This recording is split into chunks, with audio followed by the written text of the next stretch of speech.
Halo, selamat pagi Bapak dosen dan teman-teman. Perkenalkan, nama saya Tritanti Sintike Manu dengan NIM 24011401115 kelas 1C, program studi Pendidikan Guru Sekolah Dasar, Fakultas Keguruan dan Ilmu Pendidikan, Universitas Nusa Cendana. Pada saat ini, saya akan menjelaskan beberapa materi pasca UTS yang terdiri atas yang pertama, perkiraan dan antisipasi terhadap masyarakat masa depan. Yang kedua, pengertian, fungsi dan jenis lingkungan pendidikan. Yang ketiga, aliran-aliran pendidikan. Yang keempat, permasalahan pendidikan.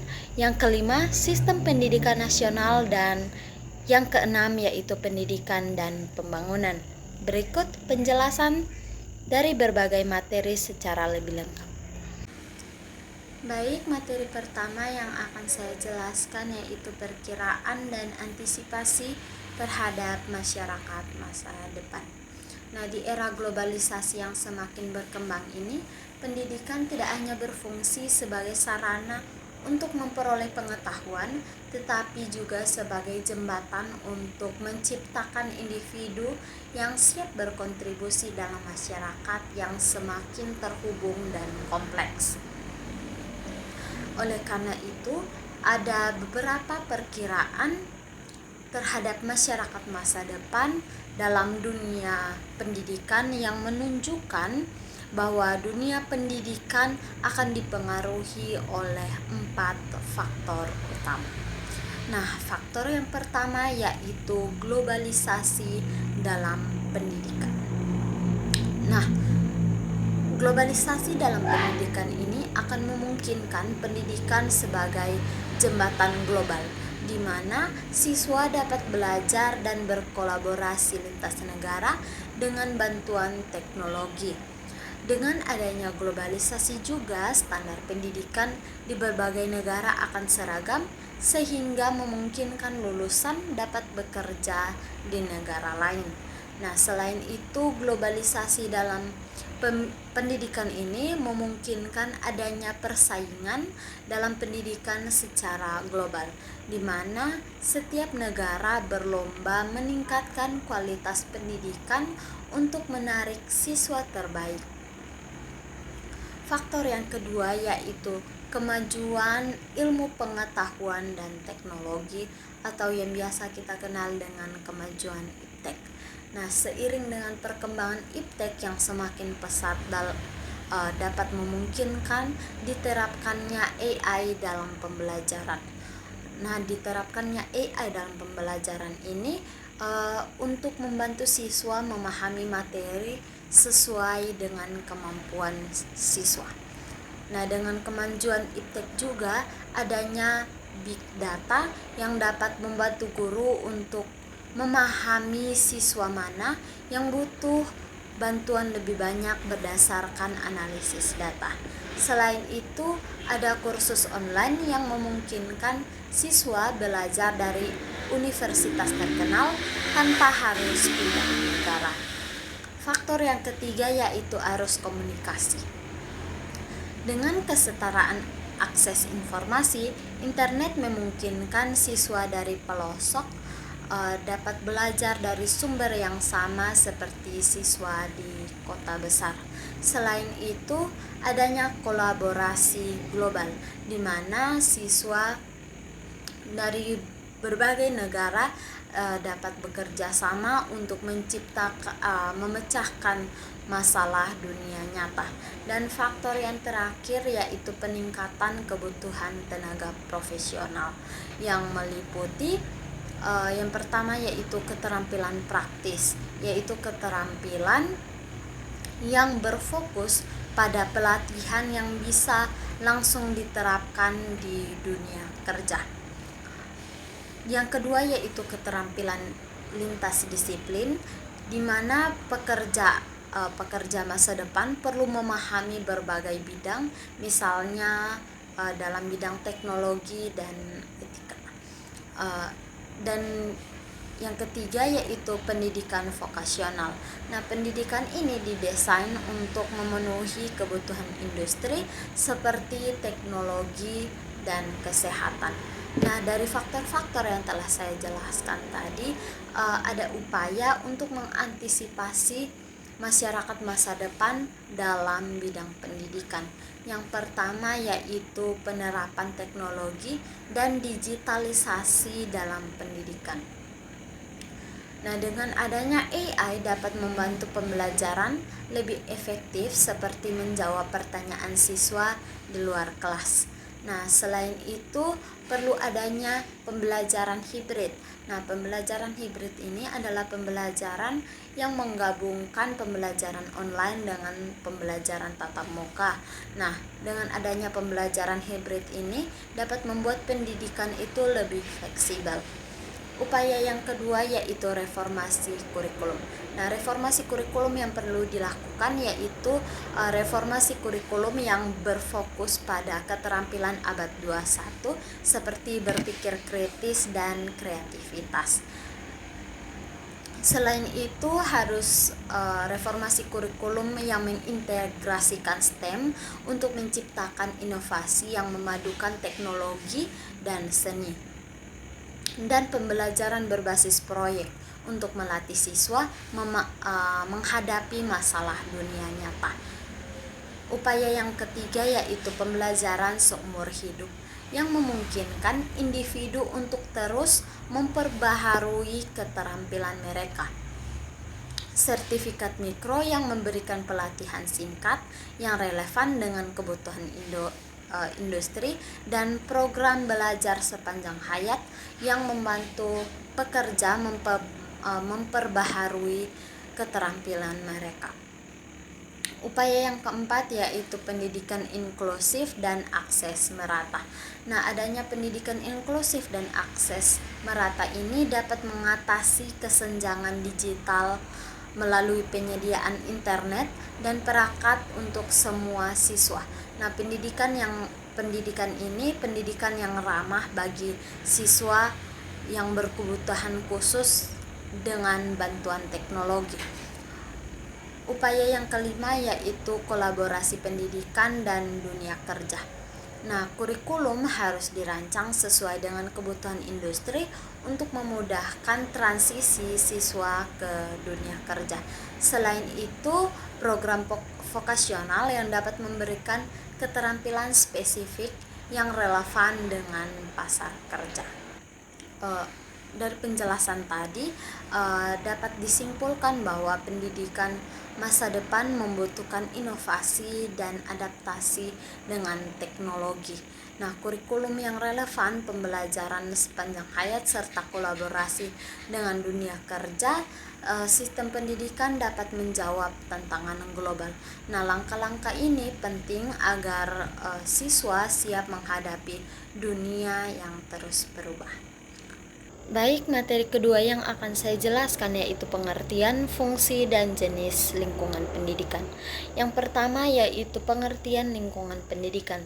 Lingkungan pendidikan adalah segala sesuatu di sekitar proses pendidikan yang memengaruhi perkembangan peserta didik. Lingkungan ini mencakup keluarga, sekolah, dan masyarakat yang saling mendukung untuk mencapai tujuan pendidikan. Pengaruh lingkungan terhadap peserta didik ini meliputi aspek fisik, sosial, dan budaya. Yang kedua yaitu fungsi lingkungan pendidikan. Yang pertama yaitu menyediakan sumber belajar untuk mendukung proses pembelajaran melalui buku, laboratorium, dan fasilitas lain. Yang kedua yaitu memotivasi siswa untuk menciptakan suasana belajar yang nyaman, inklusif, dan kondusif. Yang ketiga yaitu memberikan rasa aman untuk menjamin keamanan fisik dan emosional peserta didik. Yang keempat yaitu mendukung perkembangan peserta didik untuk membantu perkembangan fisik, mental, emosional, dan sosial. Yang kelima yaitu memberikan pengalaman belajar untuk membantu siswa berinteraksi dengan berbagai sumber belajar. Yang keenam yaitu menanamkan nilai-nilai sosial dan budaya untuk membentuk karakter melalui norma, etika, dan tradisi masyarakat. Yang ketujuh yaitu mempersiapkan peserta didik menghadapi kehidupan dengan melatih keterampilan praktis untuk dunia nyata. Yang kedelapan yaitu mendorong kreativitas dan inovasi untuk mengembangkan potensi siswa dalam berpikir kreatif dan inovatif. Yang kesembilan yaitu mengoptimalkan interaksi siswa dan guru. Yang kesepuluh yaitu meningkatkan motivasi belajar untuk memacu semangat siswa melalui lingkungan yang mendukung. Dan yang terakhir yaitu memfasilitasi pembelajaran kolaboratif. Yang ketiga yaitu jenis-jenis lingkungan pendidikan. Lingkungan pendidikan yang pertama yaitu lingkungan keluarga atau pendidikan informal. Nah, pendidikan informal adalah pendidikan dasar yang membentuk nilai moral, karakter, dan perilaku anak. Yang kedua yaitu lingkungan sekolah atau pendidikan formal. Pendidikan formal adalah pendidikan yang terstruktur melalui kurikulum dengan bantuan bimbingan guru. Yang ketiga yaitu lingkungan masyarakat atau pendidikan non-formal. Pendidikan non-formal adalah pendidikan yang belajar dari interaksi sosial, organisasi, pelatihan, ataupun kursus. Yang keempat yaitu lingkungan virtual. Lingkungan virtual ini adalah pembelajaran berbasis teknologi melalui internet dan media digital. Yang kelima yaitu lingkungan alam. Nah, lingkungan alam adalah kegiatan di alam terbuka untuk memahami lingkungan hidup dan ekosistem. Nah, dari penjelasan tadi dapat disimpulkan bahwa lingkungan pendidikan memainkan peran penting dalam membentuk individu secara menyeluruh. Nah, dengan memanfaatkan tripusat pendidikan yaitu keluarga, sekolah, dan masyarakat, pendidikan dan fungsi berbagai jenis lingkungan, proses pendidikan dapat mendukung perkembangan peserta didik secara optimal. Baik, materi ketiga yang akan saya jelaskan yaitu aliran-aliran pendidikan. Nah, aliran-aliran pendidikan ini meliputi aliran klasik dan gerakan baru. Yang pertama yaitu aliran klasik dalam pendidikan. Pemikiran pendidikan klasik dimulai sejak zaman Yunani kuno dan berkembang di Eropa serta Amerika Serikat, kemudian menyebar ke Indonesia melalui penjajah Belanda, bacaan, dan orang-orang yang belajar ke luar negeri.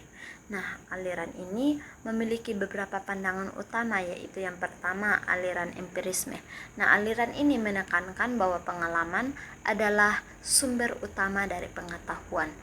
Nah, anak dianalogikan sebagai tabulasa atau kertas kosong, dan kelemahan dari aliran empirisme ini adalah mengabaikan pembawaan dasar anak. Yang kedua yaitu aliran nativisme. Nah, aliran nativisme ini adalah perkembangan anak sepenuhnya ditentukan oleh pembawaan bawaan, sementara lingkungan tidak berpengaruh. Yang ketiga yaitu aliran naturalisme. Nah, aliran ini menyatakan bahwa anak lahir dengan pembawaan baik, tetapi dapat dirusak oleh lingkungan. Nah, pendidikan dapat diserahkan pada alam. Dan aliran yang keempat yaitu konvergensi, yang menekankan bahwa keseimbangan antara pembawaan bawaan dan pengaruh lingkungan dalam perkembangan anak. Nah, aliran ini menjadi dasar pendidikan di Indonesia. Yang kedua yaitu gerakan baru dalam pendidikan. Nah, gerakan baru fokus pada perbaikan komponen pendidikan untuk meningkatkan kualitas. Contoh gerakannya yaitu yang pertama, pengajaran alam sekitar, yaitu anak diajak aktif belajar dari lingkungan sekitarnya. Yang kedua yaitu pengajaran pusat perhatian, di mana pembelajaran yang menggunakan metode berbasis minat dan kebutuhan anak. Yang ketiga yaitu sekolah kerja, yang menekankan pendidikan keterampilan praktis demi kepentingan masyarakat. Yang keempat yaitu pengajaran proyek, yang mendorong anak untuk mandiri, kreatif, dan mencari solusi sendiri dengan bimbingan guru. Nah, pengaruh di Indonesia, yaitu pendidikan di Indonesia lebih condong pada aliran konvergensi yang mengakui pentingnya pembawaan dan lingkungan untuk perkembangan anak. Nah, sedangkan prinsip gerakan baru seperti pengajaran proyek dan alam sekitar telah diadaptasi ke dalam sistem pendidikan nasional. Yang berikut yaitu dua aliran pokok pendidikan di Indonesia. Dua aliran pokok pendidikan di Indonesia meliputi yang pertama yaitu perguruan kebangsaan Taman Siswa. Nah, perguruan ini didirikan oleh Ki Hajar Dewantara pada tanggal 3 Juli 1922 di Yogyakarta. Nah, perguruan ini menganut asas memerdekakan diri, berbasis kebudayaan nasional, menyebarkan pendidikan ke seluruh rakyat, dan membangun dengan kekuatan sendiri. Hasil dari perguruan ini yaitu Ingar Sosong Tulodo, Ing Madya Mangun Karso, dan Tutuuri Handayani. Yang kedua yaitu Ruang Pendidikan Ins Kayu Tanan, yang didirikan pada tanggal 31 Oktober 1926 oleh Muhammad Zafei di Sumatera Barat. Nah, ruang pendidikan ini menganut asas mengutamakan logika, kreativitas, pendidikan masyarakat, dan pembawaan anak.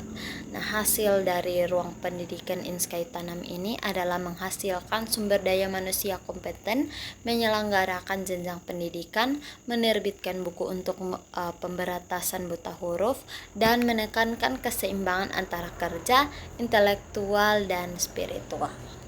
Nah, kesimpulan dari apa yang saya jelaskan yaitu kedua aliran ini memiliki peran penting dalam membentuk dasar sistem pendidikan di Indonesia yang mencakup kebebasan berpikir, kreativitas, serta pengembangan keterampilan dan karakter. Baik, materi keempat yang akan saya jelaskan yaitu permasalahan pendidikan. Yang pertama yaitu permasalahan pokok pendidikan dan penanggulangannya. Pendidikan terkait erat dengan kehidupan sosial budaya. Permasalahan pendidikan bersifat kompleks karena terkait dengan faktor eksternal seperti kondisi sosial, budaya, dan ekonomi. Nah, ada dua masalah pokok yang dihadapi pendidikan saat ini adalah pemerataan kesempatan pendidikan bagi seluruh warga negara dan membekali peserta didik dengan keterampilan kerja yang relevan. Yang kedua yaitu jenis permasalahan pokok pendidikan yang meliputi yang pertama yaitu pemerataan pendidikan. Tujuannya yaitu untuk memberikan kesempatan pendidikan kepada seluruh masyarakat. Nah, strategi atau cara penanggulangannya yaitu dengan dua cara, yaitu cara pertama yaitu cara konvensional, yaitu membangun gedung sekolah atau dengan sistem double shift. Cara yang kedua yaitu cara inovatif, yaitu dengan sistem pamong, SD kecil di daerah terpencil, sistem guru kunjung, SMP terbuka, kejar paket A atau paket B, dan pendidikan jarak jauh seperti universitas terbuka. Yang kedua yaitu mutu pendidikan. Tantangan dalam mutu pendidikan ini yaitu hasil belajar yang belum optimal, pemerataan mutu yang rendah di daerah terpencil.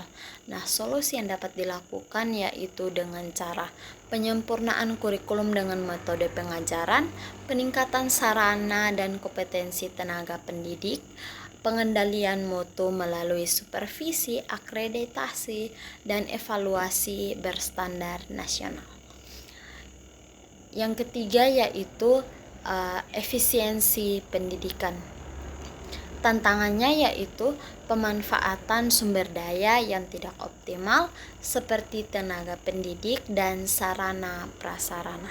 Solusi yang dapat dilakukan yaitu perencanaan matang, penempatan tenaga kerja sesuai kebutuhan, dan penyusunan kurikulum yang relevan. Dan yang keempat yaitu relevansi pendidikan. Tantangan dalam relevansi pendidikan ini yaitu sistem pendidikan belum sepenuhnya menghasilkan lulusan yang sesuai dengan kebutuhan pembangunan.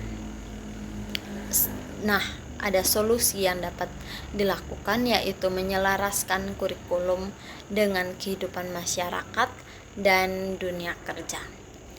Yang ketiga yaitu faktor-faktor yang mempengaruhi masalah pendidikan. Nah, faktor-faktor yang mempengaruhi masalah pendidikan ini meliputi yang pertama yaitu kualitas tenaga pendidik. Kurangnya kompetensi dan pelatihan dari guru dapat menyebabkan masalah pendidikan juga. Yang kedua yaitu kondisi satuan pendidikan, yaitu minimnya fasilitas dan sarana belajar. Yang ketiga yaitu masalah sosial dan ekonomi seperti kemiskinan dan konflik sosial dapat menghambat pembelajaran siswa. Yang keempat yaitu perkembangan iptek.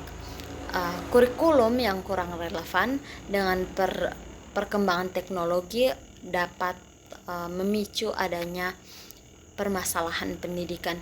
Yang kelima yaitu laju pertumbuhan penduduk. Nah, jumlah siswa yang meningkat melebihi kapasitas sistem pendidikan. Ini seperti lebih banyaknya siswa daripada fasilitas yang disediakan oleh pemerintah. Yang terakhir yaitu ketidakfokusan siswa. Ini diakibatkan karena kurangnya motivasi belajar dari siswa sehingga siswa kurang fokus saat pembelajaran.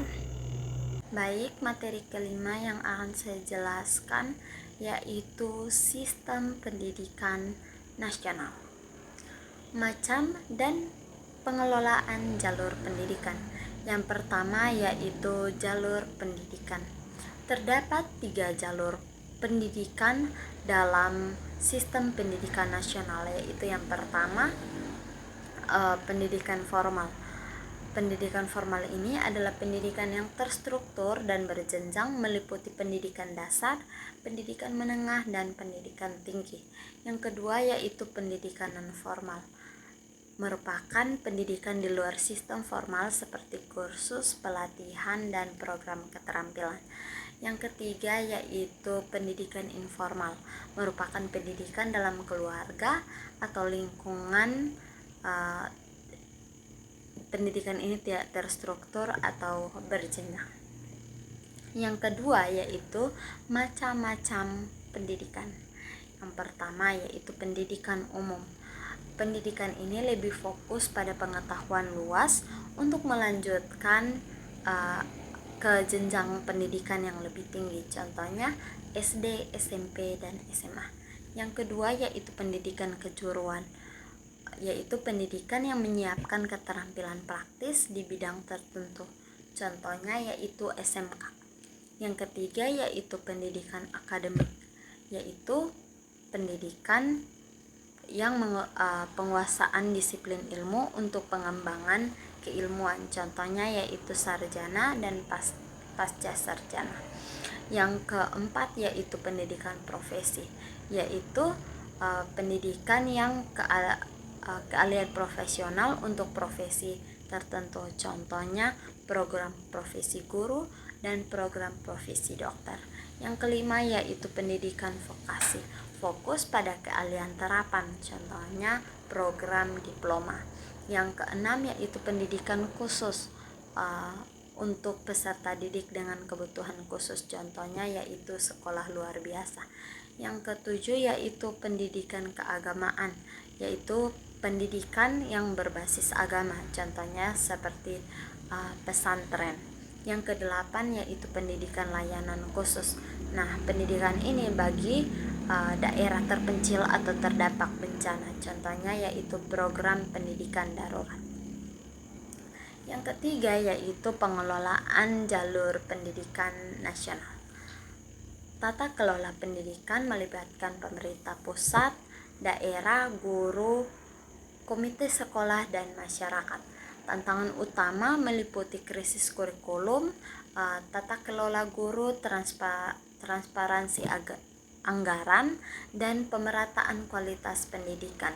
Strategi yang diusulkan yaitu pemerataan akses, penguatan pendidikan vokasi, pemberdayaan guru, dan budaya baca.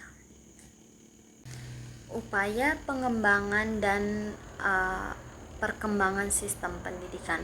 Yang pertama yaitu upaya pengembangan pendidikan. Upaya yang dapat dilakukan yaitu pertama perluasan akses seperti program Kartu Indonesia Pintar dan bantuan siswa miskin untuk memastikan akses pendidikan bagi semua orang. Yang kedua yaitu peningkatan kualitas melalui perbaikan kurikulum, pelatihan guru, dan integrasi teknologi dalam pembelajaran. Yang ketiga yaitu pemberdayaan guru dengan meningkatkan kualifikasi, kesejahteraan, dan pelatihan keberlanjutan. Yang keempat yaitu kesiapan era digital untuk mengintegrasikan teknologi informasi dan literasi ke dalam proses pendidikan. Yang kelima yaitu penguatan pendidikan vokasi untuk menghasilkan lulusan siap kerja melalui program keterampilan. Yang keenam yaitu kerjasama dengan dunia usaha untuk menyelaraskan pendidikan dengan kebutuhan industri. Yang kedua yaitu perkembangan sistem pendidikan. Perkembangan sistem pendidikan ini dimulai sejak masa kerajaan Hindu-Buddha dengan pertukaran pelajar. Nah, pada masa penjajahan Belanda, pendidikan formal diperkenalkan dengan meninggalkan pengaruh besar hingga saat ini, dan pada masa reformasi dilanjutkan pada masa reformasi dengan pendidikan dasar 9 tahun diwajibkan untuk mendukung pembangunan nasional. Dan saat ini yaitu fokus pada kurikulum inklusif, pemberdayaan siswa, dan adaptasi dengan modernisasi serta digitalisasi. Nah, dari yang telah saya jelaskan, kesimpulan yang dapat diambil yaitu sistem pendidikan Indonesia mencakup jalur formal, non-formal, dan informal dengan berbagai macam pendidikan sesuai dengan kebutuhan. Nah, upaya pengembangan melibatkan perluasan akses, peningkatan kualitas, dan adaptasi teknologi. Sedangkan perkembangan pendidikan dari masa ke masa mencerminkan evolusi sistem untuk menghadapi tantangan global dan kebutuhan lokal. Baik, saya akan menjelaskan materi yang terakhir yaitu pendidikan dan pembangunan.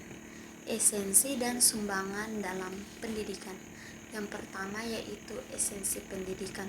Esensi pendidikan ini meliputi pengembangan sumber daya manusia, yaitu mengembangkan potensi kognitif, afektif, dan psikomotor individu untuk berkontribusi dalam masyarakat. Yang kedua yaitu pemberdayaan individu dengan meningkatkan kemampuan berpikir kritis, mengambil keputusan, dan berpartisipasi aktif. Yang ketiga yaitu inovasi dan kreativitas untuk mendorong solusi baru untuk tantangan zaman. Yang keempat yaitu kesetaraan dan keadilan sosial dengan menyediakan kesempatan yang sama untuk semua individu dalam mengurangi kesenjangan sosial. Yang kedua yaitu esensi pembangunan. Esensi pembangunan ini meliputi yang pertama yaitu peningkatan kualitas hidup dengan cara penyediaan kebutuhan dasar seperti pendidikan, kesehatan, dan infrastruktur. Yang kedua yaitu pertumbuhan ekonomi berkelanjutan di mana meningkatkan pendapatan dan menciptakan lapangan kerja. Yang ketiga yaitu keadilan dan partisipasi dengan melibatkan masyarakat dalam proses pembangunan. Yang kelima yaitu ketahanan masyarakat dalam mengatasi krisis ekonomi, sosial, dan lingkungan. Yang ketiga yaitu hubungan pendidikan dan pembangunan. Yang pertama yaitu pendidikan sebagai motor penggerak pembangunan ekonomi dan sosial. Pembangunan mendukung pendidikan melalui investasi, infrastruktur, dan kebijakan. Keduanya ini saling bersinergi untuk mencapai pembangunan berkelanjutan. Yang keempat yaitu tantangan dalam pendidikan. Tantangan dalam pendidikan ini meliputi yang pertama yaitu keterbatasan akses pendidikan akibat biaya dan lokasi. Yang kedua yaitu kesenjangan ekonomi dan digital terutama di daerah terpencil. Nah, adapun upaya dalam mengatasi tantangan tersebut yaitu yang pertama akses dan infrastruktur dengan cara membangun sekolah dan menyediakan fasilitas pendukung. Yang kedua yaitu pengembangan guru dengan cara pelatihan kompetensi dan insentif bagi guru di daerah terpencil. Yang ketiga yaitu bantuan dan beasiswa dengan cara memberikan subsidi dan beasiswa bagi siswa-siswi yang kurang mampu. Berikut yaitu pembangunan sistem pendidikan. Definisi dari pendidikan yaitu proses pembelajaran sepanjang hayat yang mengembangkan pengetahuan, keterampilan, dan sikap. Tujuannya yaitu berkontribusi positif pada masyarakat berpikir kritis dan meningkatkan kesadaran sosial serta menguasai keterampilan teknis. Definisi dari pembangunan yaitu proses perubahan untuk meningkatkan kualitas hidup masyarakat melalui ekonomi, sosial, lingkungan, dan politik. Aspeknya yaitu peningkatan pendapatan, kesejahteraan, pelestarian lingkungan, dan partisipasi masyarakat. Yang ketiga yaitu hubungan pendidikan dan pembangunan, yaitu yang pertama pendidikan berkualitas, meningkatkan keterampilan individu, dan mendorong inovasi mendukung pembangunan ekonomi dan sosial, serta pembangunan infrastruktur dan kebijakan mendukung akses dan kualitas pendidikan. Adapun tantangan dalam pendidikan dan pembangunan yaitu yang pertama ketidakmerataan akses pendidikan terutama di daerah-daerah terpencil. Yang kedua yaitu kualitas pendidikan yang tidak merata mempengaruhi kemampuan lulusan dan faktor sosial, budaya, dan ekonomi yang menghambat keberhasilan pendidikan. Nah, dari yang tadi saya jelaskan dapat diambil kesimpulan yaitu pendidikan dan pembangunan saling terkait dalam menciptakan masyarakat yang berdaya saing dan berkelanjutan. Meskipun tantangan masih ada, solusi berupa peningkatan akses, kualitas guru, dan kebijakan pendukung menjadi kunci untuk memajukan sistem pendidikan dan pembangunan di Indonesia. Sekian dan terima kasih.